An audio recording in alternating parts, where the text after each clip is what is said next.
Alrighty, we're all set. Thank you, Owen. Good evening, everyone. We're going to open up this meeting of the Traffic Safety Committee. Just have a few notes that I have to read into the meeting here. This open meeting of the Traffic Safety Committee is being conducted remotely pursuant to Chapter 2 of the Acts of 2023, an act relative to extending certain COVID-19 measures adopted during the state of emergency, signed into law on March 29th, 2023. All members of the Traffic Safety Committee are allowed and encouraged to participate remotely. The Act allows the Traffic Safety Committee to meet entirely remotely, so long as reasonable public access is afforded so that the public can follow along with the deliberations of the meeting. The public is encouraged to follow along using the posted agenda unless the chair notes otherwise. Members of the public who wish to view the live stream of this meeting may do so by going to Northborough Remote Meetings on YouTube via the link listed in the agenda. Ensuring public access does not ensure public participation unless such participation is required by law. This meeting will feature public comments. Members, when I call your name, please respond in the affirmative. Rachel? Here. Kate? Here. Lisa? Here. Staff, when I call your name, please respond in the affirmative. Scott? Present. Brian? Here. And I'm going to try to let Tom in.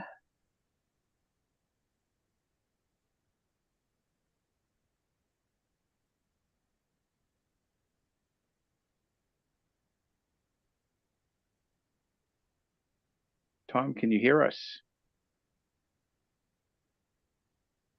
Just wait for his audio to confirm here. I am here. All right. For public comment, if you want to make a public comment by phone, dial *9 to raise your hand and wait to be recognized by the chair. Please note that part of your phone number will be visible to those viewing the meeting. By Zoom, click raise hand on the bottom of your screen and wait to be recognized by the chair. The chair will ask members of the public who wish to speak to identify their names and addresses. So with that, we will get this meeting started. First off, Chief Griffin, I don't know if you want to introduce Tom to the committee. Yes, thank you, Mr. Chair.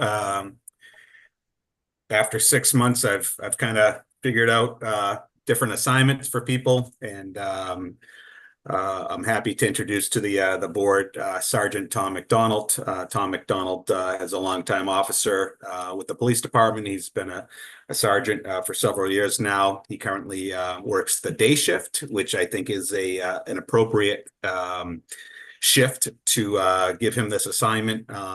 It's one of many assignments, but as the traffic supervisor, he is responsible for all things traffic. When I receive emails, or you all receive emails, eventually they get filtered down to Tom, who then makes a plan and gives out the assignments to the officers. So, for instance, we get a email for speeding vehicles on Brigham Street.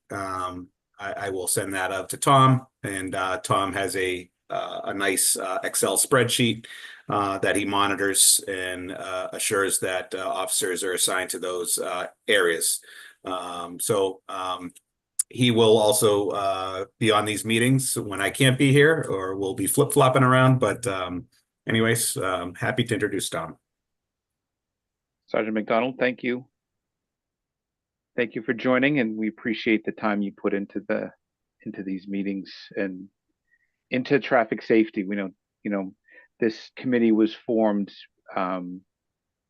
because the town recognized that, not only car traffic, but pedestrian, bicycle, all modes of traffic are important ways for people to get around town. So we appreciate, Chief Griffin making this a priority and assigning you on this. So thank you. Yep, happy to be here. So with that, we'll get started on the agenda. I think the first item on the agenda we have is Brigham Street truck traffic. I saw, Scott, that somebody had sent in some pictures about or no, that's Lyman Street, so that's different, right? So what is the Brigham Street? Remind me. A resident emailed in about concern with truck traffic. We've received a few of those emails in the past from other residents. We've had a topic on our agenda ongoing for a little while. This one specifically asks for consideration of a engine brake or compression brake prohibition on Brigham Street. You may or may not remember a few years ago, that was before town meeting. Town meeting adopted the provision that allows the select board to enact a prohibition on engine brakes throughout or at any location in town that they so choose. I believe they adopted them for, I know they did for Bartlett Street. I think there was a section of Solomon Pond they approved engine brake for as well. It's commonly termed a Jake brake, but that's short for a Jacobson brake, which is a trademark, and you're not allowed to put that on a sign anymore. So it's an engine brake, a compression brake. And the request from the citizen was for the town to consider a compression brake prohibition on Brigham Street. Okay, and you said we already had one on there. Are there no signs? No, we don't have one on there. The select board has authority to Okay. implement one on any town roadway within Northborough. They've only done two that I know of, one on Bartlett Street and the other one, I believe is on Solomon Pond. I'd have to take a look. It may not be, but I know Bartlett Street is absolutely a compression brake prohibition. Right. Yeah, that's the one I remember. Okay. So what do we need to do that? I guess, do we just need a vote and then recommend it to the select board? Yep, deliberate as you choose. Have a formal action by this committee recommending the select board consider and approve a prohibition of compression brakes on Brigham Street from South Street to Main Street. Make sure I write this down so I can make the motion. Can always do a so moved if you want after I say it again. So you said South Street to Main Street, Main? compression brake prohibition. And then our traffic enforcement and Sergeant McDonald can get out there in full force. Right. And we would need signs out there obviously first before we could really enforce it. Yep, we'll get the signs out there. So let me ask this, is there any reason why we shouldn't do that? No, they're in the event in the case of emergencies, they're exempt from the restriction. So, kid runs out after a ball, they can do anything they can to stop, including using their compression brake. But outside of that, they're not allowed to use it for simple decelerations. Okay. Members, any comment? I don't really see a downside to it, so. I absolutely agree. I don't see a downside to it. My question is for the both these police officers we have. Are they difficult to enforce? Have you been able to find anyone on Bartlett Street or the areas where they currently have a Jake brake exclusion now?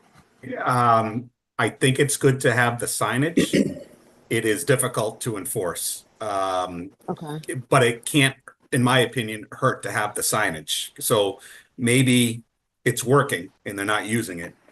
It's just one of those things, if the officer was set up on the side of the road, he or she would have to hear it, that noise it makes. And it's pretty rare. I don't think I'm willing to bet we probably haven't issued a citation for that in the past couple of years that it's been issued.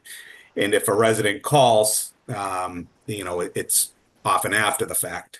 So if we get a complaint, let's say on Bartlett Street for the engine brakes, we can certainly put someone out there. But again, it's not like enforcing speeding or other, where you can have a radar gun. It's really just listening with your ears. So it's challenging, but I do think maybe the signage is working.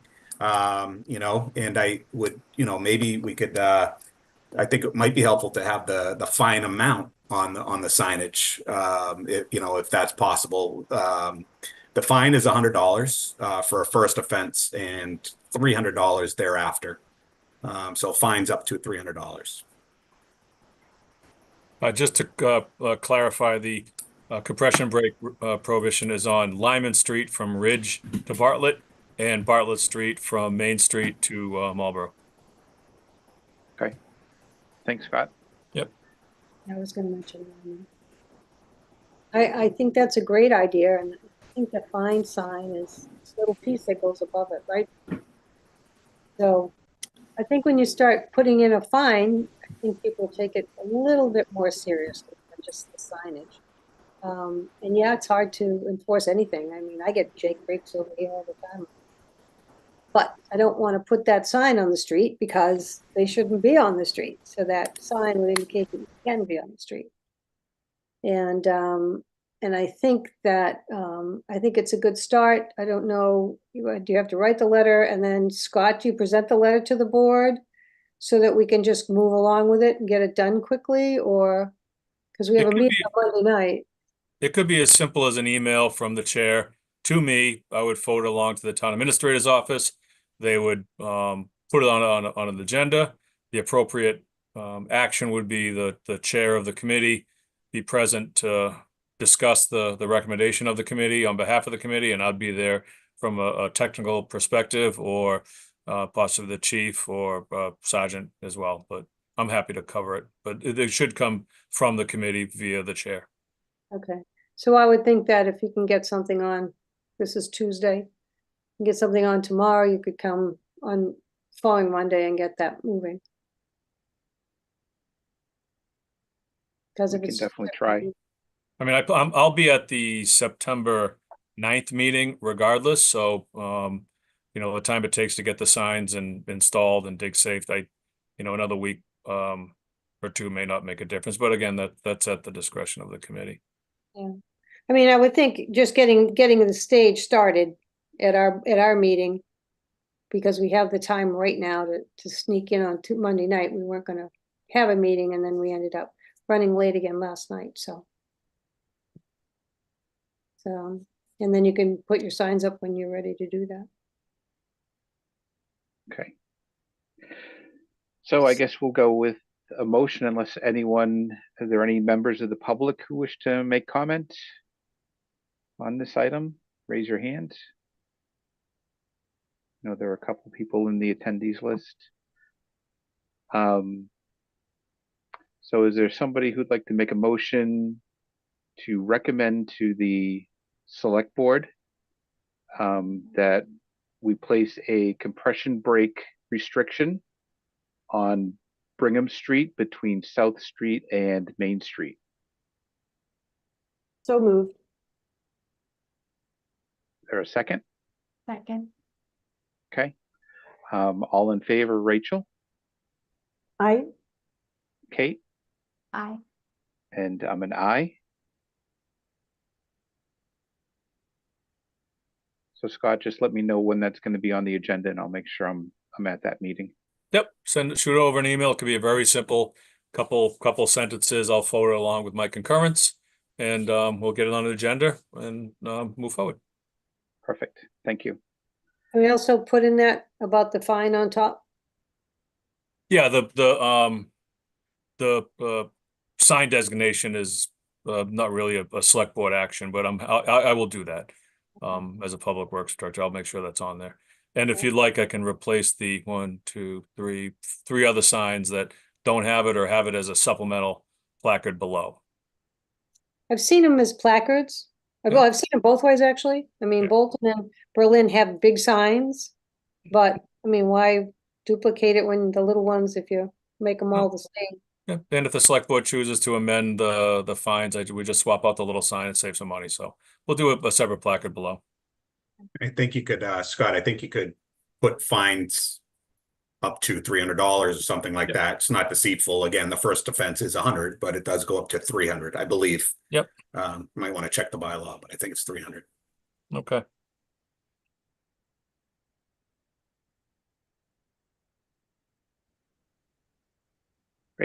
Thank you. Next on the agenda, we have the bike lane request. So this actually came to me in June. It was actually addressed to myself as the chairman, and I wanted to make sure to present it to the board here. I don't know if everyone had a chance to read this. This was a letter from Clark, and I know I'm probably going to get this last name wrong, Bizant, from town. He's an 8th grader. I think he's a 9th grader now, and requesting bike lanes in town. And he makes a very good presentation. I was sort of hoping, we did try to invite him to come to the meeting. I was sort of hoping he would, but it is on the agenda. So, I recommend anybody who's out there, read through it. I'm not going to read it into the record. It's pretty long, but he has a lot of facts and a lot of figures that it looks like he's done some serious research on this. So kudos. This is probably somebody who's going to be taking over for me in about 10 years. So I know that there are probably restrictions, Scott, based on the width of the roads, on whether we can do dedicated bike lanes. I know Main Street is out because that's Route 20. We would have to go through MassDOT for that, but and probably the restriction is probably restrictions on some of the roads we have here. To put it in perspective on the width of pavement and or right-of-way required to accommodate bike lanes on either side of the road. You don't have one bike lane because you cycle in the direction of traffic. Bartlett Street is wide enough, with the exception up front from Algonquin to the town line, with the exception of the Cedar Hill intersection and the Lyman Street intersection. Those intersections need to be widened slightly to accommodate Mass DOT compliant bike lanes. So that's the width needed. As much as for dedicated bike lanes, as much as a dedicated bike lane from Main Street to Ellsworth would be wonderful. It's just not feasible to have essentially Bartlett Street paved down South Street. It just won't happen. Shared bike lanes are a different animal. We've seen those throughout the suburbs. We are a complete streets community, so in the event we reconstruct a roadway, we should make every attempt to rebuild the sidewalks, and where feasible, have shared bike lanes. One thing that we don't want to do is have non-contiguous bike lanes. So, for example, we pave one road in Chatfield Notch and don't pave the other one. You're not going to go down Thaddeus Mason on a bike lane and then end up on Jethro Peters not knowing where you go because you're stuck in general traffic with no pavement markings. So there is continuity required. Otherwise, it's actually introducing a more unsafe traffic pattern because the cyclists and the drivers aren't ready. The cyclist isn't ready to be out in traffic, and the driver isn't ready to see a bike lane. So continuity is important. Okay. Yeah, but it's definitely, and I've seen signs in other communities about, share the road type of, just that signage of, share the road with the bikes. That might be something we might want to look at later as well. Yeah, and Chief, isn't there a new law? I see those new signs out that indicate, give 4 feet to horses and I don't know, whatever. I've seen those around. Yeah, there's, obviously the move over laws and things like that too. Yep. Yep. So, I mean, it would be a programmatic approach. So when the downtown projects go forward and there's an identification that we want to get cyclists from whatever, Town Common over to Assabet and then down to Ellsworth, that's when you have a systematic implementation as opposed to little pockets of odd pavement markings. Yeah, and I don't know if this is something maybe that we could talk to the town planner. And I know she's planning on doing a bunch of downtown revitalization work. that she's getting funding for, if maybe adding this signage to that work might be some, this might be the time to do it as well. Yep, she has been charged with shepherding the Complete Streets program, including their grant funds. I know the target has been downtown revitalization for those grant funds, but a few of the priorities, a few of the items on the prioritization list on the Complete Streets are bike lanes, shared bike lanes. One that we have targeted is on Bartlett Street.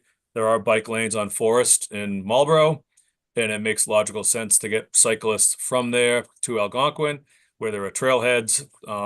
It's just a good connectivity, and possibly if there was adequate space, maybe you do a shared lane down Lyman, up and down Lyman to Watson. So Okay. that's the kind of programmatic approach you take with bike lanes. Just it's good engineering practice and safe operations. Okay, good. So Clark, thank you for the letter. I hope you watch this later and keep up the good work. So next we have some recommendations to the select board. There was the HCVE study finding for Lincoln Street and Pleasant. Yeah, we did the traffic counts this spring. The request came through this committee, I believe, late fall, early winter. We got early in the queue for CMRPC, Central Mass Regional Planning Commission, to do the traffic counts. So they set out counts on Lincoln Street as well as Upper and Lower Pleasant, north and south of the Lincoln Street, Pleasant Street intersection, all of which appear to have met the minimum 5% truck traffic criteria. I'm not surprised by that. The next step is to prepare an engineering report for submission to the select board, well, here for consideration and recommendation, and then goes before the select board for approval, then Mass DOT for their approval, and then the select board for their adoption. We did two of these for Summer and what was the other one we did it for? Oh, Summer and Rice. Right, right. Same price, two of them, $18,000. Actually, those were 20 because it was a little bit, two different sites. There's some, savings as when they're right next to each other. But I got a quote from same engineering firm, Weston and Sampson, that did the prior two for $18,000. There is no accommodations in our operating budget for heavy commercial vehicle exclusion traffic studies. So there would need to be a funding mechanism found, or it would have to wait until the end of fiscal year 25, which would be near June 3rd, June of 25, to see if there's any surplus budget available. Electric bills go down, some truck doesn't break or what have you. But for now, there is no budget for this. Okay. So do we need to vote on a recommendation now, or do we hold off to see if there'll be some funding source? Well, we do have a funding source, and Scott and I talked about it for a second last night. Thank you, Lisa. Right. I set the table for you. Oh, boy, look at that silver. All right, so with that funding source, and you will then you'll write us a little note to this Board of Selectmen for ARPA funds, and we would be able to get something done maybe as soon as we can, so that the kids and Pleasant Street people can be a little safer. My expectation from a timeline would be best case scenario after Thanksgiving break approval. DOT is somewhat slow in their review processes after the Christmas break, after the holiday break, by the latest, I would think. Okay. All right, so do you have to vote on this tonight and then vote for you to ask for ARPA, or is ARPA just for you to ask for, Scott? I think it would be appropriate for the committee to be the body who requests the funds, and allow the Public Works to engage the engineering firm for the report. Okay.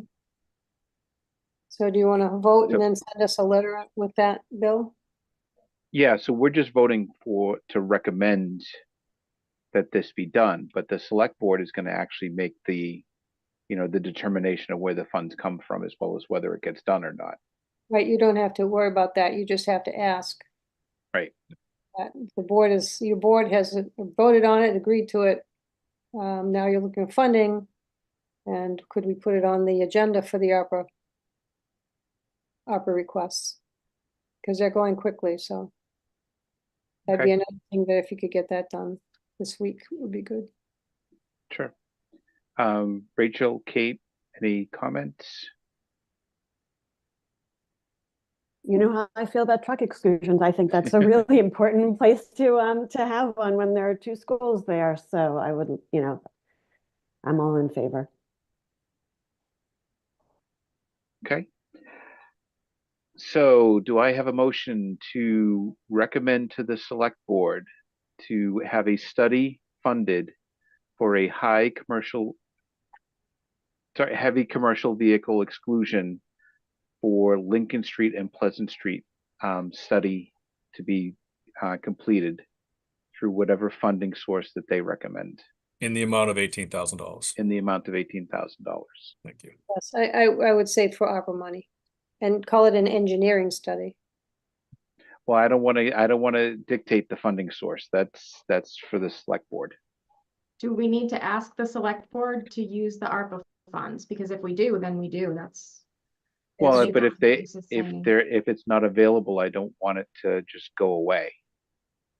We've already set it aside, but we have to go through the motions of making the vote. Okay, Okay. then we'll amend the motion to add using the ARPA funds. And So making it an engineering study. Yeah, no, I did say engineering study. Okay, moved by Kate, second. Yes. Second, Okay, all in favor, Rachel, I, Kate, Aye. and I'm an I. Okay, the second item you have here is the townwide traffic sign inventory and evaluation in lieu of guardrail update. So this committee discussed at the last meeting about signs, what their conditions are, where they are, should they be replaced. So I did receive a quote from our pavement management consultant who also does our guardrails and sidewalks. They survey every other year. They drive around the entire town and reevaluate all of our roadways to update our pavement condition index. While they're doing that, we have it built into our operating budget for them to capture some other form of data. One year they did guardrails, another year they did sidewalks, another year they did culverts and head walls. We did pavement markings another year. So we have all this rolling data. What we have not done are signs yet. I do have them under contract this year to reevaluate the guardrails because that was last done in 2016. That was our first secondary data set we acquired. The signs, in my opinion, they can wait until the next drive around. I'd like to get a better grasp on our guardrails. As signs are deemed to be inadequate, damaged, we replace them. We do not do a reflectorized evaluation of our signs. I'm willing to bet that a lot of them have lost a lot of their reflective characteristics or what have you. So that's one thing that would be captured. It would result in a lot of signs that need to be replaced, which is fine. It's good to know rather than not. But I don't, you know, from my opinion, I don't see any urgency in doing that. I can easily do that in 2 years. The difference is the signs are a little over $11,000. The guardrails are like $3,000 because the data is already there and it's just a matter of updating it. So I'm more than happy to amend the scope this year with some supplemental funding or wait 2 years, build it into the operating budget and do it then. So you originally had it that it was going to be done in 2 years, right? Correct. Yep. That's the way it is right now. Okay. Signs, Okay, Kate. right? That the signs in 2 years. Yes. You want to do the guardrails now.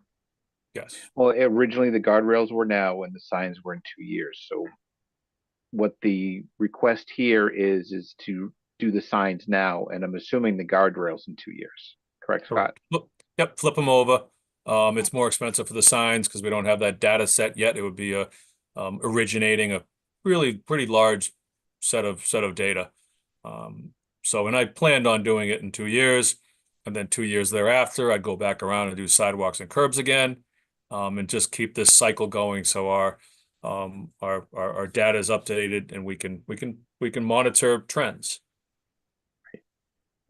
And you said you already had one done of guardrail, right? So you have Yes. an initial data set of guardrail. You just Yep, don't and have an initial data set of signs. Yeah, in 2016, we had that done. What happens is, throughout the years, car accidents occur, insurance companies get involved, guardrails get replaced.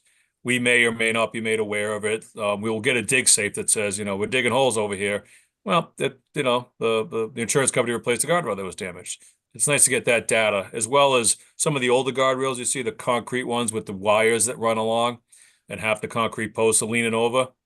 Well, maybe all the concrete posts are leaning over now, and we really need to get rid of them and replace them. So it's time for that. It's been 8 years since we did it.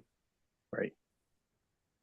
Yeah, my only concern is that we don't have a data set of the signs, right? And that's why I would think that one would come first. But I do take consideration, Scott, that what your recommendation is. So, Kate, Rachel, do you have any comments? Yes, so the goal of the signs was to potentially lower the speed limit in town, the default sort of speed limit on those signs that from 30 to 25, correct? No, that was a different topic. The signs were specifically related to lack of reflectability. Oh, okay, because I thought, and non-compliant. So if you're driving down the road and you see a little 18 by 24, 30 mile an hour speed limit sign, that's not a compliant MUTCD sign. So that could result in some concerns when it comes to its viability, we'll say. Signs need to be in accordance with the regulations. And some former directors a long time ago would pop up signs just about anywhere. So it'd be nice to have that inventory, also correlate it with our bylaws. Any stop sign in town needs to be approved by the select board. It'd be great to have a data set that says, hey, here's 24 stop signs that were never adopted by you. I don't want to go out there and remove them and, have accidents happening left and right. But we could go to the select board and say, please consider approval of these 24 stop signs that were not, properly authorized. Yeah, and I think one of the reasons this came up was there was a talk of a no parking sign somewhere that we weren't sure if it was really authorized as no parking or not, right? And so, gathering that inventory and then making sure that we have the records to back it up was one of the items that came up. What neighborhood was that in, Chief? Do you remember where that No. residential parking only was? Oh, that? It was down off of Hemlock. Bartlett. Hemlock. Hemlock. Oh, that's right. That's right. Yeah, oh my gosh, don't take my sign away. that's right. That was because of the Algonquin construction. People were parking in the neighborhood. That's right. I don't want it then. No inventory, guardrail only. But I did think, Uh, to Rachel's point, I did think we talked about what are we going to do, trying to avail ourselves of having the townwide 25 mile an hour speed unless otherwise posted. Right, that's further down in the agenda. Yep. And I actually have some new information on that, so. Oh, yeah, that's in number 2. So another reason the guardrails were brought back in advance of signs inventory, there was a bit of discussion last year regarding guardrails. I know the select board had a few discussions about it. I was contacted by quite a few residents regarding guardrails, specifically along Crawford Street. So we went out there, actually found guardrail in the poison ivy that nobody picked up on because when we did the inventory, the ivy was a little thick. So we replaced all that. And that's when I said, well, if I'm finding guardrails now, I might want to have our consultant go back out there in November when the vegetation is done and confirm and reassess. No, I do remember that conversation as well. And I think there were some others on whether guardrails could be placed in certain spots around town. Yep. So we've had those conversations as well. But I think the fact that at least you have a data set of the guardrails and nothing of the signs, I think in my mind, I would think that the signs might be a little bit, we need that initial data set. Hey, Scott, this is kind of off topic and I could probably talk to you later on it, but I was just kind of thinking if you go forward with this, doing the surveys of all the signage, that's a lot of work, and I think if you needed an intern, I have interns, and I think this would be, to ride along with someone to record or whatever. I think that would be Okay. a well use of an intern too. That'd be great. I can give them a socket set too when it's time to replace them. Well, I don't know about that. So we have interns and sometimes we're looking for things for them to do and just like Yep. this could work. Yeah, that'd be great. Yep. Okay. So, do I have a motion to have a townwide traffic sign inventory and evaluation done in lieu of a guardrail update to make a recommendation to the select board?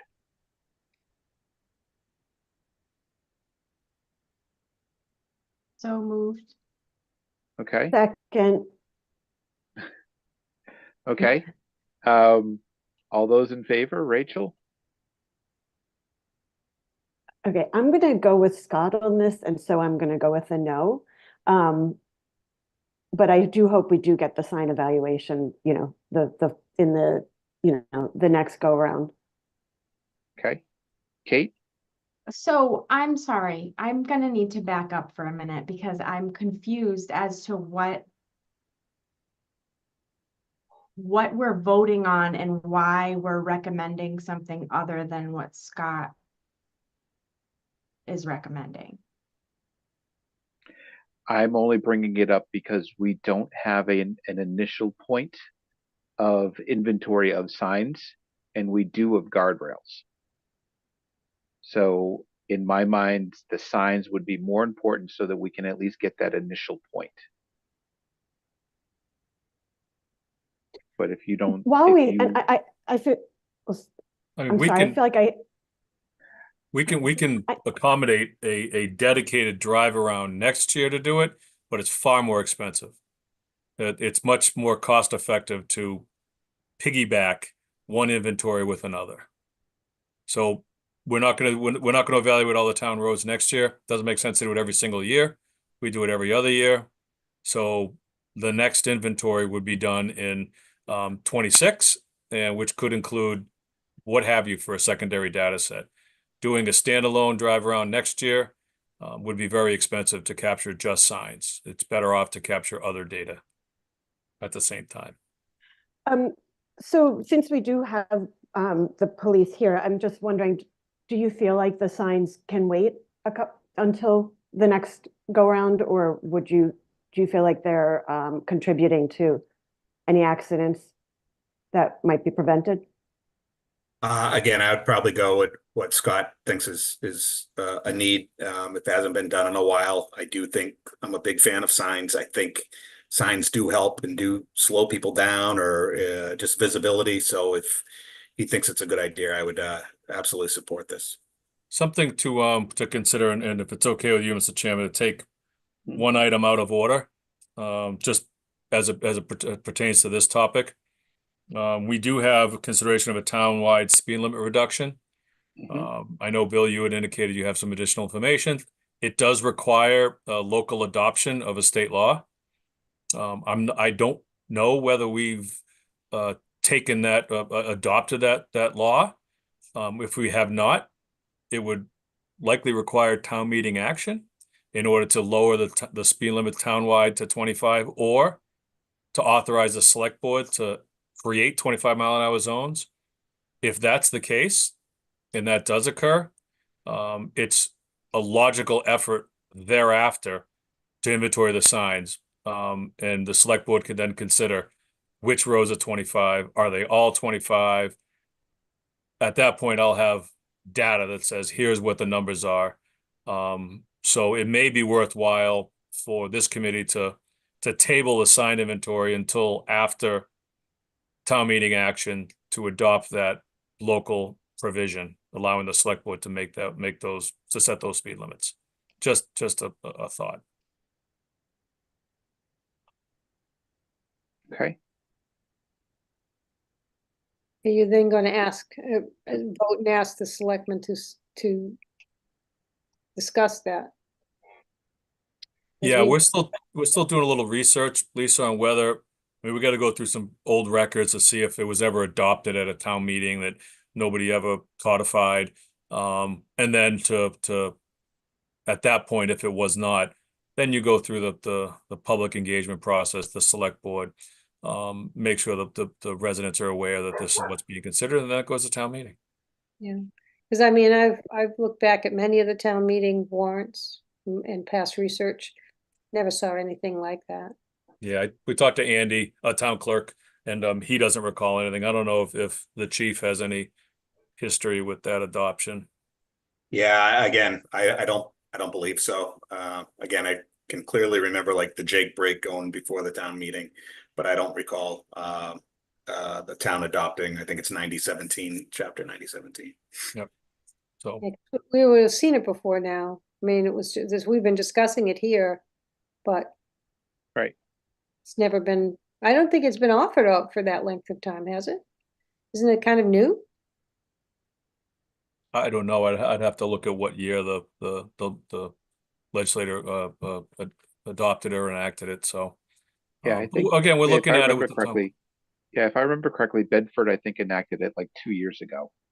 And that's where I initially saw it. Most are, the research I've done a little bit on it have been recent too. And I don't want to get ahead of ourselves, but yeah, I have some information, just some of the Andover, Westfield, Hanover, Lowell, Worcester is turfing it at the moment because they're doing Yeah, that's what I was gonna bring up. They're doing a was- survey to see, do people Yeah. want it? Do people want it? Hmm. Yeah, that was what I was gonna bring up, was the survey from Worcester. I thought that was really interesting that an entire city would do that. So, I mean, I think it gets to be popular because for so long, people, were walking more, riding more, and it's become very apparent that the drivers don't seem to care if you're on the road walking a dog, walking a baby carriage, or just walking or running. Yep. So so it's we do still have a motion here. So I know Rachel has voted no. Kate, I'm gonna ask for your vote on, if it doesn't pass, we can always bring it up again later. I'm gonna vote no. Okay.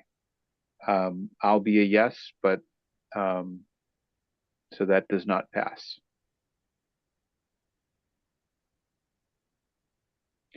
So, given that we're already talking about the speed limit reduction, why don't we just continue with that? We'll move that up in the agenda for now.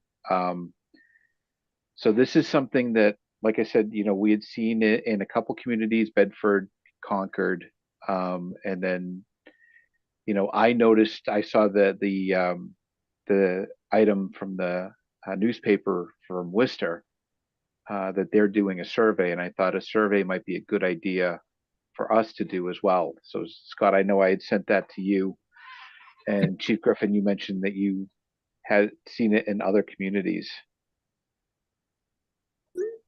Yeah, again, just you are hearing it more and more. Yeah, the Worcester, I was kind of surprised that they just didn't act on it, but they wanted to see if people wanted it. Clearly, if we were to go this route, I'm very supportive of this measure. Anything to bring down people's speed is a good thing. It would take, it can't happen by just snapping your fingers. There's got to be a lot of public notice and PSAs from us, letting people know that this is what it is when you come into our town, and if you're going over it, this is what you could be cited for. Yeah, I think, if we were to go down this route, I would like to reach out to some area police departments just to see how it went for them as far as getting the word out and the overall, how is it received? I would be interested in doing the same thing with my peer directors on how they went about signing it. Obviously, you would, my expectation is you would have signs at every entry point to town indicating that, thickly settled is a little different here than elsewhere. And then what the implications were when it comes to townwide signage. Were we just removing a lot of signs, or were we purchasing and replacing? Like, I've So, never yeah. implemented a townwide. So just the little research I've done on it, towns have done it both ways, where some just have this notification when you on their borders, where others are replacing all the signage or adding the signage. So obviously, if we were going to be adding signage, that's a lot of signs. So I'm going to have Chief Griffith and Sergeant McDonald keep me straight here, but just so everyone's aware of what we're talking about. So I believe it's state law that says that if there is no sign, the speed limit is 30 miles an hour in any area. And what these towns and cities are doing is they're changing that in their community to 25 miles an hour if there's no sign. So if there is a sign like a 35-mile-an-hour sign, that does not change. It's only on roadways where you do not see a sign. The default is basically 25 instead of 30. Like, correct? You couldn't have said it any better, Bill. Okay. Yeah, that's So exactly that's what right. we're talking about. We right, Tom? Sounded You gotta earn your keep tonight. You gotta say something. Well, it's got to be thickly settled, but yes, that's right. Thickly settled, right? Which The is definition, yeah. most More of our than streets. X amount of houses in a quarter of a mile, whatever. But yeah, that was a good definition, Bill. Okay. So, so I guess, Scott, what we need to do is we need to come up with what our plan is here. I'd like to do some type of survey and get that out to the community first. There aren't a lot of people, I'm sure, that will sit down and watch these meetings. So I think, getting the word out that we're even contemplating this and seeing what the reaction is would be my first step, unless Kate or Rachel or Lisa, you have another idea. Would it be worthwhile, Lisa, for this to be discussed with the select board and outlined similar to as it has been like tonight, and before we do a public survey, at least they're aware that we're going to be putting something out like that. I don't want the select board to be surprised when they get town news. Hey, do a survey. That's all. Yeah, I think an agenda item on it and list some of the towns, list the towns that you know already that have done it. And it could be either presented by you or by the chief. We could do a cover memo. I could prepare a memorandum with the chief, get it over to the committee for independent comments, and then get it on the select board agenda in the coming meetings if you'd like. Or Tom could come, since that's his new position, right? To what? To the selectmen meeting. To the selectmen meeting to tell us what you're looking at. Well, the thing I guess I was just trying to figure out, you're saying if it's not posted, it automatically becomes the 25, but if it is, that stays? Well, I Because think, I'm thinking of like the Northgate neighborhood where Northgate's a 25, but nothing else in the neighborhood's posted, so that's technically all 30. So it would make everything in that neighborhood a 25, correct? yes, Correct. which would be good. I think that's a great. Right, but a street like Howard that's posted 30, it's going to stay 30 Stay no matter 30. what. Correct. All right. Although Yeah. Maple might come up, because the only reason we have signage is because a couple of chiefs ago, I said, "There's no signs on our street." He goes, "Okay, you can put stuff up." Right, So like I think Summer Street's the same way. It's posted as like a 20 or Winter Street rather is like a 20, which Yeah. I don't think But is legal technically, but yeah, so maybe we have to try to get some of the other ones that may not have been put up legally. yeah. It's something to think about, and that's a really good point, Lisa, and in that where there are streets that are signed right now for 30 miles an hour, this gets enacted, the entire town is 25, except for that one that's 30. How do you reduce that from 25 to 30? Public Works Director doesn't go out there with a sawzall and cut the sign down. we should have a process recommended to the select board to go before and what have you. Right, right, and bring a wrench. Yes. And an intern. Yeah, I think, well, he's not gonna, he's Can gonna, always blame the intern. but I think that's a great idea, especially, if I can talk out of turn for a minute, we gotta, were you gonna tell him the news, Scott, about last night? Oh, no, no, no. I'm not sure what you're talking about, Lisa. Well, yeah, Scott and I worked hard and we got at least 7 sets of our FBs Yep. to go in the locations we've talked about and maybe get a couple more. And then I guess we'll have to bring up the rest of that information under new items because I don't think it's on the agenda to talk about that lead in. So I will come back to that when it's later on in the meeting. Okay. I know we have somebody waiting for the Lyman Street, so why don't we get to that item? So the no parking zone for Lyman Street, I know we've gotten a few pictures from a resident of trucks parking along Lyman Street. Chief, have you seen the pictures that were sent?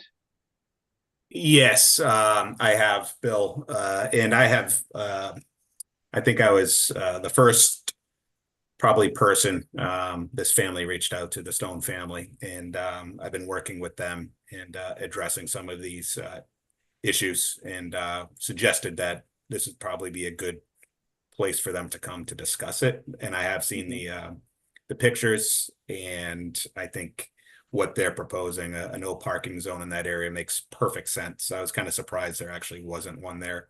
And as you can see, it's kind of a little bit of a cutoff, right? A little cutout, and it screams park here. So I I think with the other surrounding neighborhoods having the no parking, I think if we include this portion of Lyman Street to be no parking, if the board chooses to vote to approve this, I think it's worthwhile. Okay. Yeah, and that's the little turnoff. There used to be like a food truck or something that would park up there every once in a while. That's correct. Yeah, and they're not there anymore. It's been maybe 2 years or so, or a year, but they're not there anymore. It may be worthwhile to consider similar limits that the engine brake prohibition has, Ridge Road to Lyman Street. I would be hesitant to have a no parking zone on that section of Lyman down by the state hospital where the people go with their airplanes, and by Talbot, and there's a lot of, I don't know, outdoor recreational land there with DCR, and I don't see a lot of parking problems there, but I would, if people do park there, it doesn't seem to be detrimental to traffic or residents. Yeah. My other question, Scott, would be, do we need to do something with that turnoff to, put some boulders or something there so that people aren't pulling in there and parking That's a good point. up behind there? Yeah, so we don't put dangerous materials on roadsides within the right of way. So rocks or, bollards or things like that are not redirective for vehicles. Guardrails are supposed to bend and not break and push the vehicle back into the safe travel way. Rocks just cripple and crush vehicles. So if the Stones decided they wanted to put something on their side, which they already have, you see the rocks on the corner.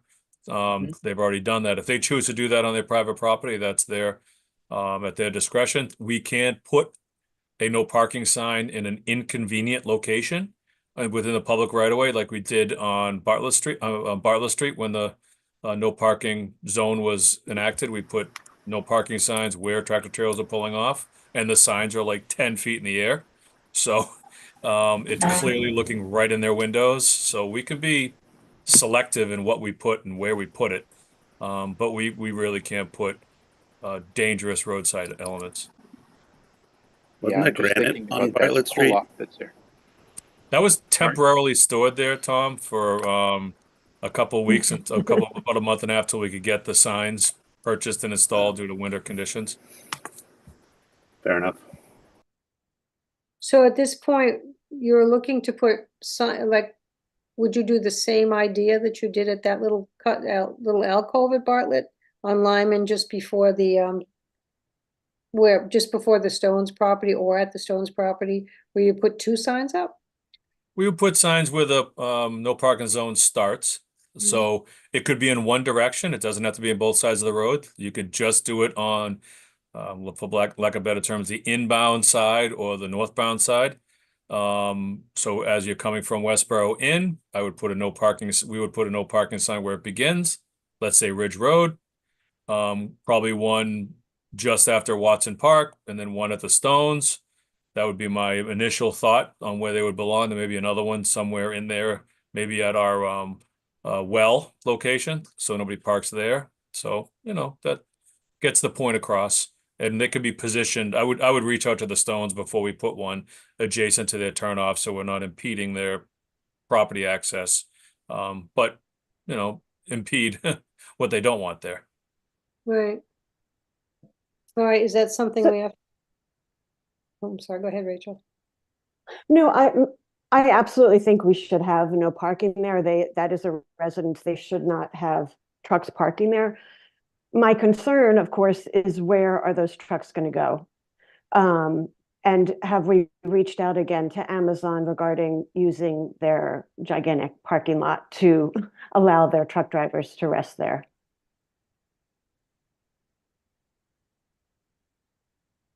I have not. I prefer they just park on Hayes Memorial. It's a nice wide road. It's in Marlboro. That's a great spot. It points right at Amazon. The best part about it. Yeah. No, I wish they would. You know, unfortunately, they're getting pretty creative. I see them parking in Hannaford's parking lot. You know, I see them, I've honestly never seen them parked on Hayes Memorial. I think that would be great if they did.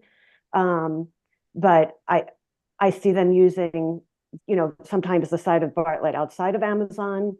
But I wish they would use Hayes Memorial, but they're not. So that's my concern is, you know, getting Amazon to take on some of the responsibility of allowing their drivers to rest on their facility. I've seen them park at, we've had reports of them parking at Watson Park as well.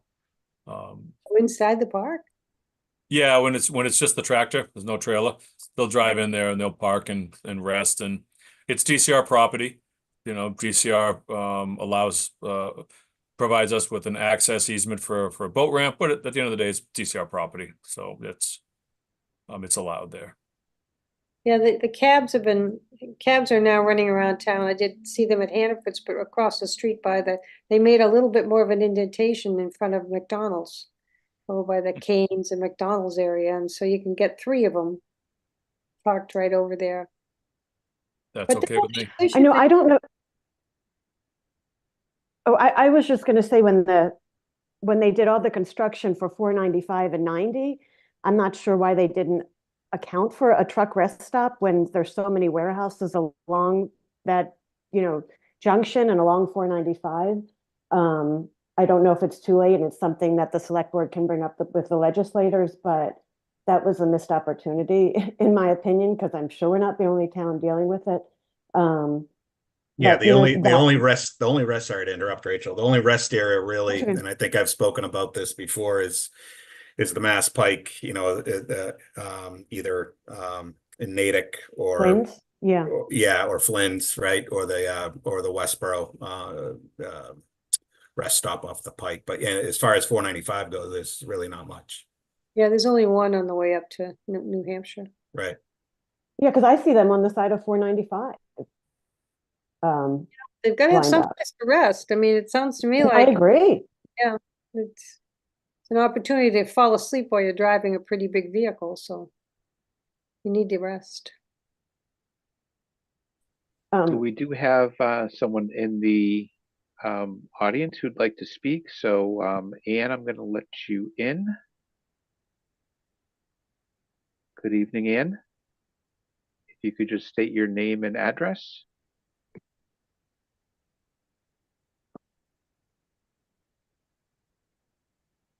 Can you hear us?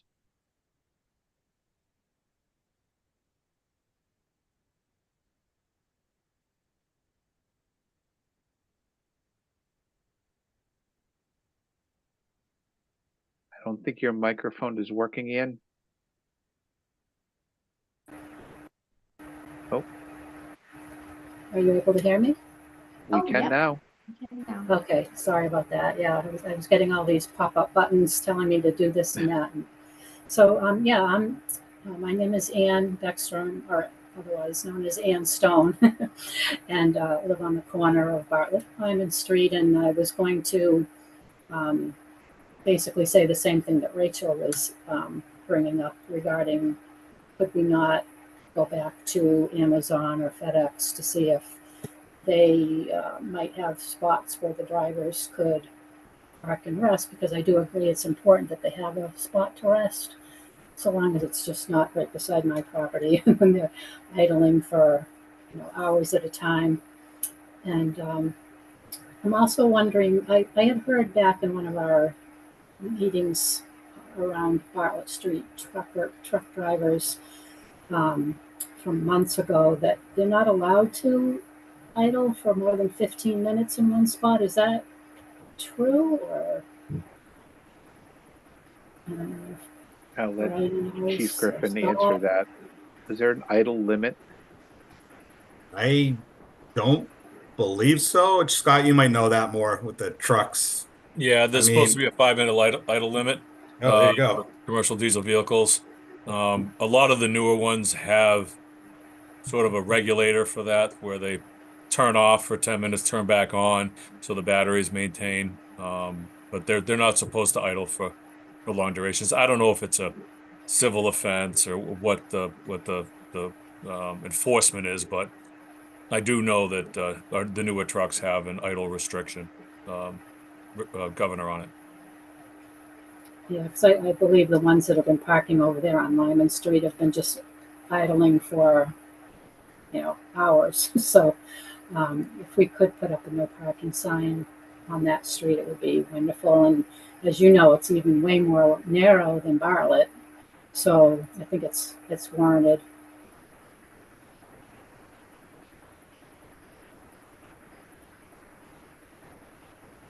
Okay, Okay, that thank was you very really all I much for your wanted to- comment. Okay, thank you. So the select board has authority to enact no parking zones, and they then get codified by the town clerk. And the process would be again for this committee to make the recommendations to the select board, and likely send an email from the chair to me. I'll get it to the select board, get it on the agenda, and the select board can then consider and approve, and then we can erect signs. I would reach out to the Stone family before installing one adjacent to their property on Lyman Street. And then the consideration would be the limits, whether they are from the town line to Bartlett Street or something shorter, Ridge or Railroad. I don't think Railroad makes sense because nobody's parking on that bridge. But Ridge or Talbot to the town line. I mean, to Bartlett Street. Okay. We do have someone else who wishes to speak. So Carrie Martinick.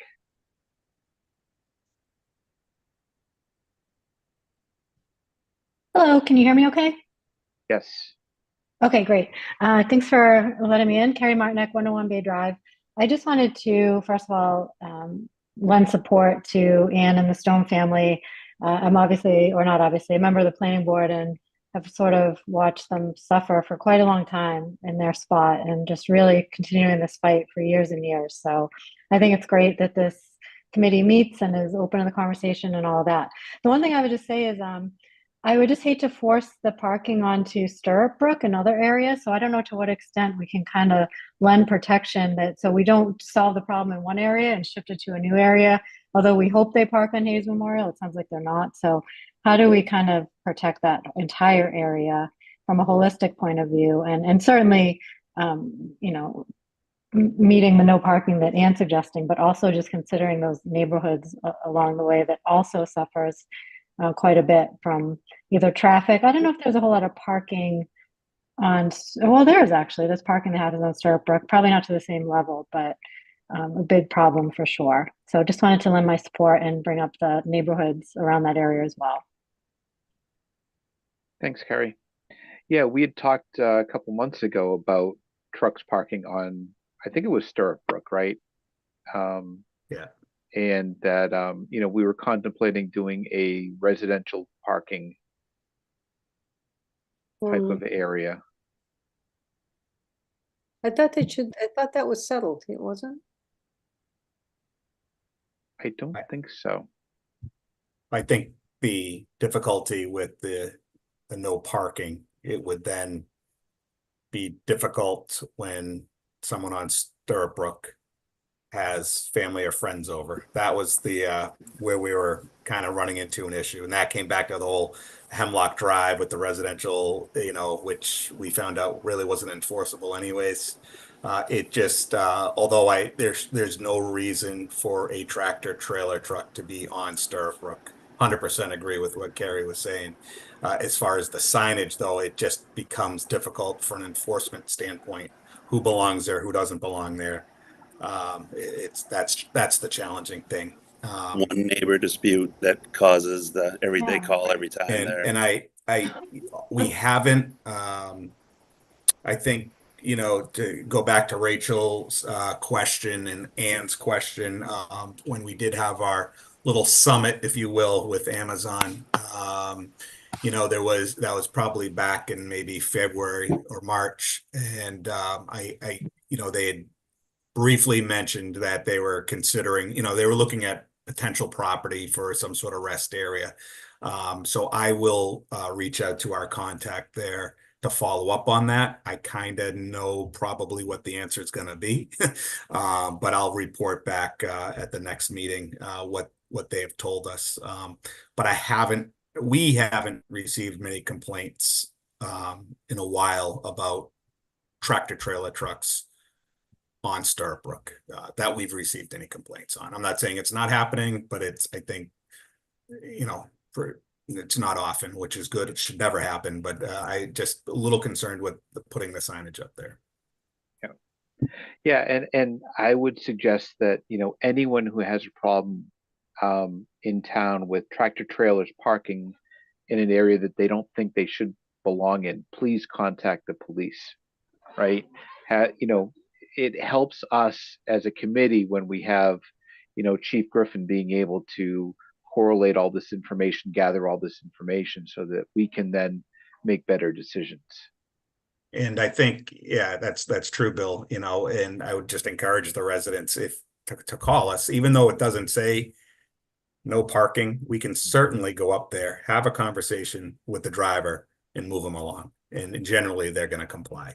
They're not going to say, oh, I don't see, why can't I park here? We can usually have a nice conversation with them and they'll move. Ann put her hand back up.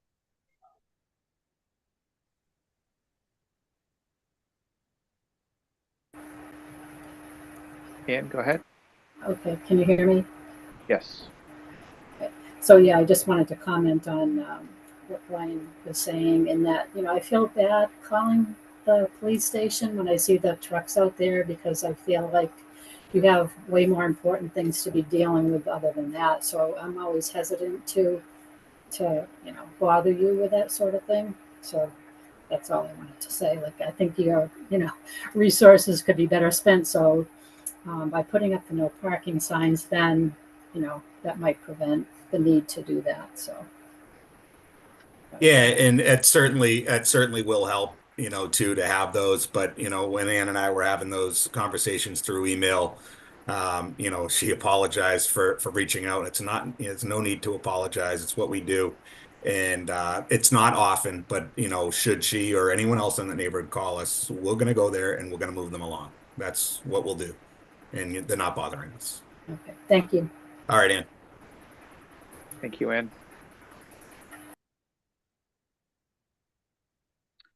So, Scott, what do you need from us? Is this just another motion for a recommendation to the select board? Yes, motion to recommend to the select board a no parking zone. My thought would be, it would be, and correct me if my directions are wrong, Tom, northbound on Lyman Street from Ridge to Bartlett. I'm trying to picture a map in my head. I think Lyman would run east-west, wouldn't it? That's east-west. That part of Lyman is east-west. isn't So it? you're talking about the northbound side of the street? Is that what you're saying? Not northbound travel? Yeah, exactly, yes. Right, yeah, Nor- northbound side of the westbound travel, right? Same thing. Oh, that's actually Lyman Street goes dead north in that section between Ridge and Bartlett. I'm looking at our GIS mapping. Really? So yeah, believe it or not, it goes dead north. It's almost like a north arrow. West. Hmm. So the Ridge- northbound lane of Lyman Street from Ridge to Bartlett would be signed for no parking.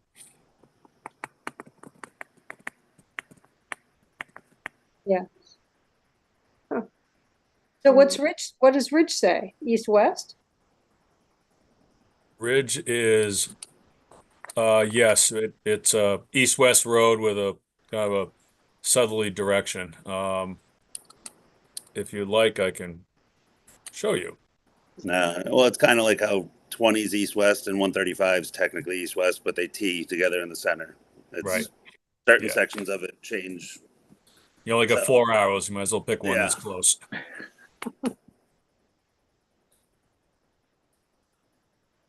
Okay, so do I have a motion to recommend to the select board that a no parking area be created on the northbound side of Lyman Street between Bartlett and Ridge? So moved. Can I just ask you a question first? Mhm. Are there other zones that are being considered too, or is this, because all this is going to do is push the traffic to the next available spot? So if we Yeah. block out parking, I agree that it's necessary and something needs to be done about all of this, but aren't they just gonna pull down the street a little further to where there's no sign? Well, So which way are they pulling on Lyman Street? Is it Lyman Street? It's more trucking down there. If the intent is to mitigate truck parking from residential areas, the section of Lyman Street south of Ridge Road, over the railroad tracks, past Railroad Drive, all the way to the old State Hospital property, that's not resident. I mean, outside of one property, the one that has a little dirt bike track on it, there's really no residential use down that roadway. If the intent is to Except stop the over tractor trailers from 55. parking in a residential zone. Okay. I just wanted to make No, sure. and- we're and that- just, and you I know, think that's a- setting up somebody else in their own driveway for this. I think it's a great point because even further down Lyman Street, there's the over 55 community, which I know is sort of split between Northborough and Westborough. So That's my 100% question Westboro. is, That's Westboro. That's oh, 100% okay, so Westboro. that's all Westboro. So I guess my question is, I hate to bring this up because again, you know, I don't know that this is the right answer, but Bartlett Street outside of those warehouses is wider. There's a wide shoulder. And we have no parking there. I mean, is that an option to leave? If Amazon's not going to cooperate, whether they can park on that shoulder of Bartlett Street, I'd rather see them there than on, you know, other areas of Lyman Street. I don't know where they're going to go on Lyman. I don't know. Chief, do you think, I don't know where the better area is because they are just going to go somewhere else. Yeah, I mean, I see what you're saying. It is really wide up there, but that's kind of where we first started. Right. We started, you know, up at the top of the hill and have been working our way back. And to Kate's point, you know, where are we pushing all these people, all the trucks? You know, it would be nice if they found at the end of Talbot Road, the old FedEx building that is for lease and is a huge parking lot that's vacant right now.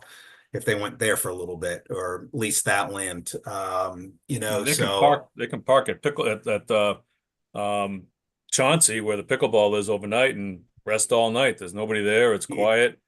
Nobody's playing pickleball in the dark. I mean, the goal and objective is hopefully to push them off into a safe parking area that's outside of our corporate boundaries. Well, Yeah. and that's a good point. So if their Talbot Road is right after Ridge Road, then maybe that's a push in the right direction.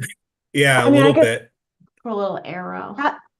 How do you communicate that to the drivers? Is that Amazon's responsibility? Like, how are we going to tell the drivers where they should rest when you come and tell them? We can't tell move, them can where you they put- should rest. Yeah, so I mean, that's what, Yeah. We're just you know, telling them that's where my they concern. You can't can't, rest. Right. And Right. the other thing we got to keep in mind is that this may not necessarily be Amazon. I mean, I'm looking at the pictures. There's nothing that says Amazon on any of these vehicles. Right. Could be FedEx, could be Audi Pile, right? Could be any one of these trucking firms. So I don't want to just blame Amazon.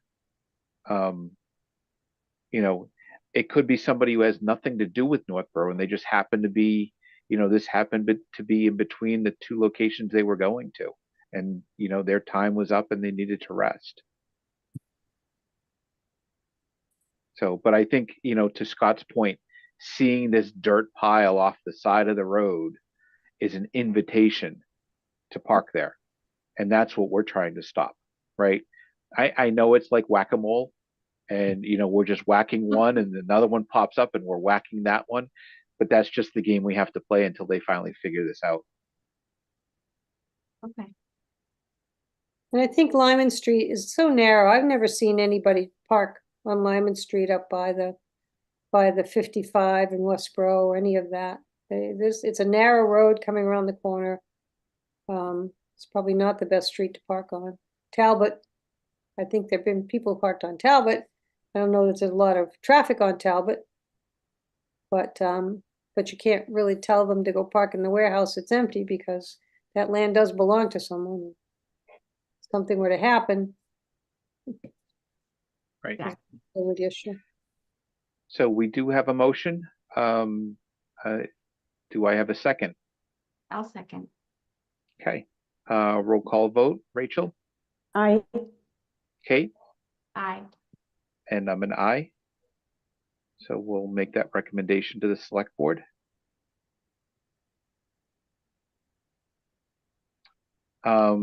So I guess the next item, I know we sort of mentioned it a little bit, but the crosswalk enhancements and funding. So I've heard rumors that there's news on that, Lisa and Scott. Oh, Scott, go ahead, take it away. I'm not sure what you're talking about. I'm Made the just a presentation. staff member. Oh, well, I'm just a liaison people. So, yes, as a matter of fact, it was one of the biggest prices, what's big price ticket of the night. That we did push through the RFPs for a certain area, which I think by the time we're done with Lincoln and Pleasant, everybody's going to think it's the new Mecca. But it's well worth it to have. I know just in time, just standing outside in front of Melican during the election season, that the trucks do come barreling down Pleasant, down Lincoln, and it's kind of a crazy path for the schools that are on there. And I think it's going to be a great start to bringing up, you know, more highlighting safety that walkers should have. Because it's interesting, if you don't push the buttons, people still don't seem to stop. If you're standing there waiting to go across those crosswalks, nobody stops. You got to put the lights on for them to actually go, oh, I'm supposed to stop. So yeah, that's, you know, thank goodness it's in the motion now to get what we have going on. We talked about this for a while, and I think it's great to be able to be one of the champions of the cause. We were also asking about Route 20 and putting them on 20. I remember Kate had also thought that was a good idea down by Ace Hardware and St. Rose of Lima's and coming back. And the select board said that they would entertain writing a letter to the representatives to try to start the ball rolling again with all the new reps and people, but they wanted you to vote on it and send the letter to us so that we can use that letter to go to the reps and ask for this to happen. So I would like to ask you to do that tonight, is to vote on that especially since we're starting RFPs, and there's areas that are very dangerous that need them, but they belong to the state. So to summarize a little bit about, thank you, Lisa, to expand on a little bit on what Lisa indicated. The select board last night approved $250,000 of ARPA funds toward the 7 school-driven crosswalk enhancements, RRFBs with new wheelchair ramps. Those are the ones we discussed. Pleasant across at the Lincoln Street intersection, Millikan Middle School north and south driveways, Lincoln Street Elementary School, the very long crosswalk at West Main Street and Lincoln Street, and then the crosswalk at Northgate by Chesterfield to get to Proctor. We did engage the engineering firm this morning to move forward with the site survey and the layouts. I confirmed with our paving contractor that they are willing to engage a change order to complete the work.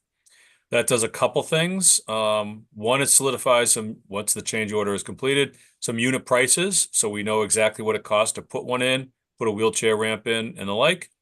Also, it allows us to streamline the process, meaning we don't have to go through a formal bidding process. We can just implement it through a change order. Where I also requested an update on the materials quote from the vendor this morning. I expect to receive that either tomorrow or the next day. So we're trying to get the ball rolling as fast as possible so I can get some hard numbers in hand. In the event, and I fully expect the cost to be well below the $250,000. Any surplus funds could go before the select board to either go back to ARPA for reallocation or be allocated toward other similar crosswalk enhancements. We discussed one last night at Davis, across Davis at Indian Meadow. I know this chief and the prior chief had interest in the crosswalk at crossing Church Street at Lower Pleasant. So there's an opportunity to go beyond just the 7 that this committee recommended and the select board approved last night. And I'd like to put Zay on that list, because I think that there are a lot of people who do that walk around and at the cemetery come Yep. over to where the church school is. That is think- I just want to say that's fantastic news. Lisa, did they include the crosswalk on Maple and Brigham on Route 20 when you talked to the legislator? Was that part of the We will. request? We will. Oh, good. So, Okay. I think we would probably open-end it to be any of the crosswalks that we do have on 20. Just because of, it's a really busy street. I'm surprised that we have to jump through hoops, but we're willing to do that. And I think that even though in the past, a lot of things have changed, the Marlboro contract is all done. And so there's some new bodies coming in, and I think a bigger push to have greater safety for people. So yes, that would certainly be one of the ones. That one, and I mean, hopefully, if that were ever to come about, the one by Pine Haven over to Northborough Shopping Plaza, that is that is a dangerous one too. People are just not stopping there either, and I agree. Z School would be good, and also that church at Lower Pleasant because of the kids going downtown after school, and obviously crossing Church Street. Yeah, I thought we had put that down. Oh, are we doing that No one? one stops there. That's part of my running route, and Yeah. no one stops there. Isn't When that we what discussed happened? Across Church at Lower Pleasant.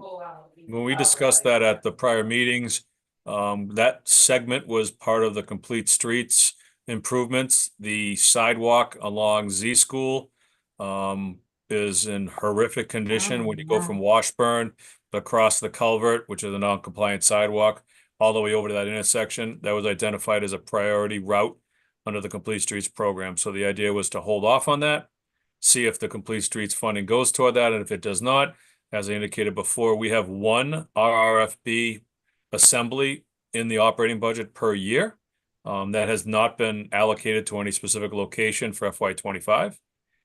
So in the event money does not come available, there is one funding mechanism for one set. So this committee could consider that once this ARPA process plays its way out. we can discuss it over the winter on where that one set could go, and we're happy to implement that at the committee's discretion. That could also be one on 20 as well. But to get back to the church in Pleasant, I thought one of the original requests was down by the church at Pleasant, when you're on Church and you take a left to go down Pleasant to get to Lincoln. So you're saying there's two entrances of Church on Pleasant on Church. The approval is to get across Pleasant Street at Lincoln Street. So the sidewalk on Pleasant Street is across from Lincoln. It's on the Yeah. other side of the road. So Yeah. students from Melican cross at the north crosswalk, which is the driveway closest, the entrance driveway at Melican. They go across there, then they walk down Lincoln Street a little bit, and then they have to go across Pleasant and then take a right and head toward Church. So that one where they go across Pleasant will be RFB'd. The one prior will be RFB'd. The funding approval last night does not include going across Church Street from Lower Pleasant to the Howard Street side. In the event there's extra funds available, that would be one of the sites to consider. Z School as well. Davis at Indian Meadow was another one that we talked about. I mean, the list unfortunately grows and grows and grows the more you think about town. But those are the priorities that have been discussed recently. Right, yeah. So I mean, I think we need to put that as a priority. That's a dangerous section, and I thought I saw a Church and Lincoln on that 7. Because there's an extra one on Lincoln that was put in, you said, because of the Church rec. and- You mean? Yeah, Church and- there's two at Melican. The north one, which is closest to Pleasant, middle school kids get out of school, they run across the street there, they go across Pleasant and they run down to town, like the chief was saying. In the summer, the recreation department runs programs at Lincoln Elementary School. They leave Lincoln Elementary School, they walk up Lincoln Street, and then they take a left across Lincoln Street to get to the Melican Fields, which is the exit of Melican's parking lots, the southerly entrance. So that's often used by the recreation department to get across. Yeah, that, think because that we even if it hadn't wasn't- discussed. That wasn't one of the ones we had talked about, I don't think. And It although it's a was. great idea, I'd almost think the Church Street one would have been more important because you get more activity. This is a summertime project, and we could put that later on Lincoln. I don't remember that being the main reason. I think that we decided that both exit and entrance of Melican have to have those lights, because if you have one set that has the lights and you're coming across the first crosswalk, you're not gonna see it. So there are plenty of kids who leave Melican and walk home in the other direction towards up Lincoln Street to Pine Haven and that sort of thing. So So the crosswalk enhancement memorandum that was provided to this committee on March 4th indicates 7 locations: Lincoln Street Elementary, Melican Middle School North Driveway, Melican Middle School South, Pleasant, south of Lincoln Street, Northgate, west of Chesterfield, Lincoln Street at West Main, and Lisa, you're right, Church Street, west of Lower Pleasant, which is the one you're talking about. So that's the 7. Lincoln, 2 Melicans, that's 3. okay. Pleasant, right at Lincoln Street, that's 4. Church down by Lower Pleasant, that's 5. Northgate, that's 6, and then West Main Street, Lincoln is 7. So Lisa, you are correct. That is the one of the 7. Thank you. Yep. I knew I'm getting old, but it was a Well, day. Lisa and Scott, I appreciate you guys keeping on this and getting that done. I know that was a large amount of funding, and it was something that came up in a simple conversation in one of our first meetings, where we found out that Lincoln School didn't have a crossing guard at one point. And that's sort of what started that conversation. So I appreciate you guys finishing that off. And yeah, you're right. I mean, this is the start of this project, and I'm sure there'll be others. So Scott, you mentioned that you wanted a recommendation to the select board for RFBs around Route 20. You want to leave it just opened and just say, along Route 20 crosswalks?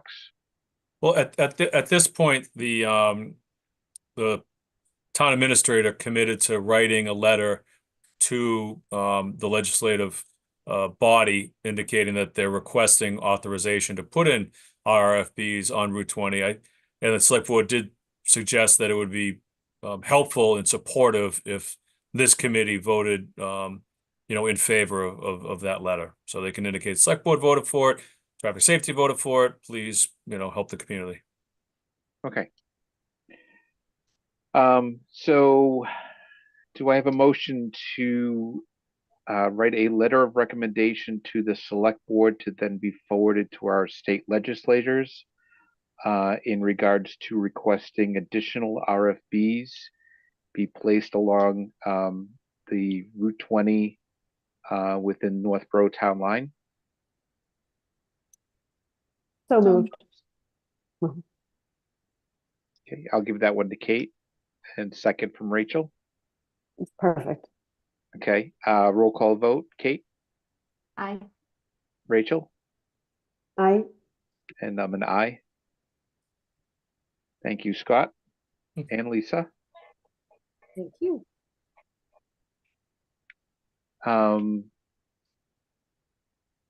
So I know the only other item we have is the heavy commercial vehicle exclusion for Brigham Street.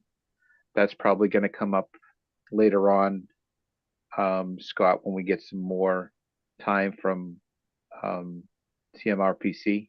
Yep. Okay. At this time, I'll open it up for any public comment. There's no one in the attendees list, so you can move on from that. We have the meeting minutes from June 20th. Does anyone have any comments on the meeting minutes or request any? Oh, go ahead, Scott. I have a comment. We have a new administrative assistant in the Department of Public Works. Oh, Rachel smiled quickly. So I'm fired. minutes, if you're willing to absolve yourself from preparing minutes in the future, Rachel, It's gonna be a our tough staff is one. happy to do that for you. I appreciate that the works for help. me if you guys are okay. Yes, thank Good. you. Yep. Awesome. So Bill, Okay. could we do a list of what you're gonna request from the select board? So when I get there, I'll be, oh yeah, I remember that. I think it's 4 or 5 Here's the- things. Yeah, here's the list. Let's see, we've got the heavy commercial vehicle exclusion for Lincoln Street and Pleasant Street engineering study. We did not approve the sign inventory, so that one is not going in front of them. The no parking zone for Lyman Street.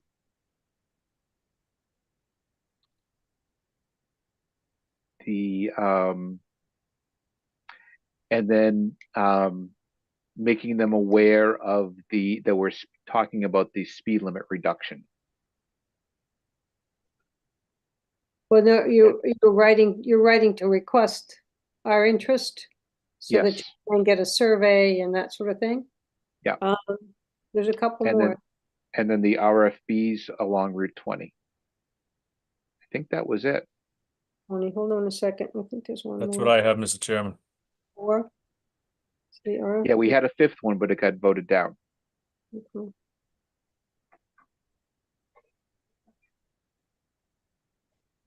And the RFPs are going to be for the reps to hear from us. Correct, to the state reps.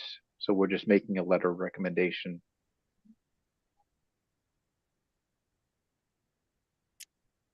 Okay, and if you could, maybe, Chief, you could make a list of the sections on 20, like you said, Pine Haven or Pine Hill. Yeah, Pine Haven to the Northborough shopping plaza. You just sit there daily, and it's very dangerous. Is that the one you were talking about, Kate? I used to live off of Pine Haven, and my it is. son wanted Okay. to walk over to the store all the time, and I would never, you can't. Yeah, yeah, so it's good to hear Pine Haven, because I'm, we have a Twin Pines or something on the east side. I'm like, Okay, that's on the west side. Is that Tall Tall Pines. All Pines, right. Mhm. So is there anything, I mean, we know Maple Street. We should, I'm trying to think, also on Route 20, as far as crosswalks go. Obviously the further west you go towards Northborough Shopping Plaza, that's pretty well marked and there's lights there, so that's not an issue. I don't. What about the one like down on the, between the center of town and Crosswalk? There's a crosswalk there. There's a across, couple, like there's- by School Street, maybe? yes, there's one on School. Well, there's also one right in front of the town hall. Right, so those two are not a bad, Oh, maybe that's what I'm talking about. Yeah, but School Street does have one to cross over. And not lights, but it's already painted. Right? Is there one at the end of Maple too? Yes, yeah, we have Maple. Over Route 20 there? Wow. And then we have, I think there's 2 or 3 at that shopping plaza. So the one that you talked about, isn't there one by There's one by the There's- church elderly too. housing or the senior housing? There's that St. traffic light one. Roses? Is it St. Roses to the That's post right office? where Pine Haven is, St. Rose and the end of Pine Yeah, Haven. it's just the one, I believe, from Pine Haven to like basically right at Nicky D's. There isn't one up by the post office. Yeah, so there's The one next at, one's the one at the light at Lincoln Street. there's one at Town Hall. There is not one at School Street. I'm on GIS right now looking. Everything else is signalized through downtown.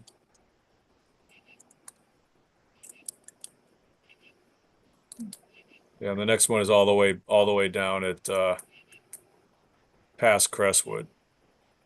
So the one at Crestwood that has a traffic light, and then there's the one that goes across at St. Rosalima, and then there's another one that goes at Pine Haven. Yes, I thought St. Rosalima had one, which so wouldn't be a bad one either, because, people definitely walk from the church to go over to Jolly Rogers or whatever on the Sunday morning. for that. Yeah, so two at the plaza, one at Town Hall, one at Maple and Brigham. And anything on the east side at all? I don't think so. I'm trying to remember. I think they're all at intersections. How about when the time comes, when we get Allen Street sidewalk in? To have that Yeah, cross, there's one. There's one. There'll be no one needed at East Main Street. Yes, there'll be a crosswalk needed there. And in the event there's adequate funds, we could always have an RFB set put there as well. because I think that's a good start. All right, Yeah, that's it. Everything else is at a signalized intersection. okay. Okay. Good, great, thank you for Yep. the reminders. So, do I have a motion to approve the June 20th meeting minutes? Moved. Second, Okay, all in favor, Kate, Aye. Rachel, aye. and I'm an aye. So let me see here. Next meeting is September 10th, correct?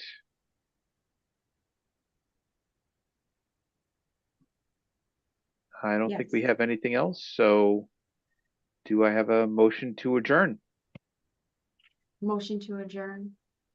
Second, Okay, Rachel, aye. Kate, Aye. and I'm an aye. Thank you, everyone. Have a good night. Thanks. Thank you. Thank you. Thank you. Bye. So kind of a nice meeting